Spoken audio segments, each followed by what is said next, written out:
আমরা প্রথমে চারটি ডাটা টাইপ ব্যবহার করে পাইথন প্রোগ্রামের মাধ্যমে আমরা যে প্রোগ্রাম করতে পারি সেই চারটা ডাটা টাইপের ব্যবহার আমরা এখানে দেখিয়েছি।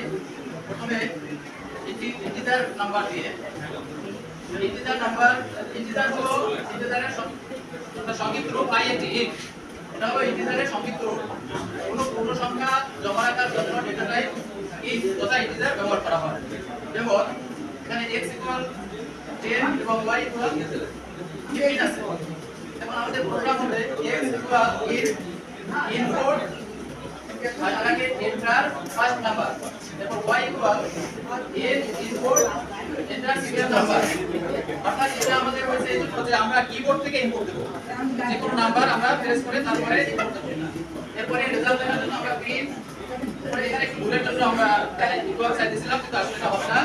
এরপর ব্র্যাকেটের মধ্যে x y দিলে অর্থাৎ আমাদের x এবং y যে আমরা যে নাম্বার আগে ব্যবহার করেছিলাম সেটা যোগ করে যোগফল দেখাবে, প্রিন্ট করে দেখাবে।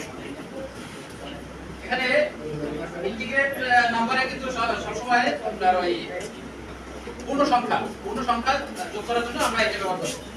অবশ্যই এখানে যোগ দেখানো হলেও বিয়োগ বা পূরণ সবই একই নিয়ম। এরপর প্লট, এরপরে করব সেটা। এখানে আমরা লিখে দিয়েছি টেক্সট বা অক্ষর জমা রাখার জন্য এই ভেরিয়েবল ব্যবহার করা হয়। string এর সংক্ষিপ্ত রূপ str ব্যবহার করা হয়।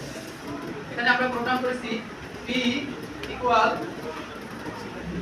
my whole, অর্থাৎ এখানে একজনের নাম আমরা ব্যবহার করেছি। এরপরে এটা প্রিন্ট করতে গেলে শুধু প্রিন্ট দিলেই এই my whole এটা প্রিন্ট হবে, এটা দেখাবে। এরপর বুলিয়ান সত্য মিথ্যা যাচাই করার জন্য এই ভেরিয়েবল ব্যবহার করা হয় এবং বুলিয়ানের সংক্ষিপ্ত রূপ bool। এখানে আমরা যে প্রোগ্রামটা লিখেছি x equal 8 এবং y equal 9।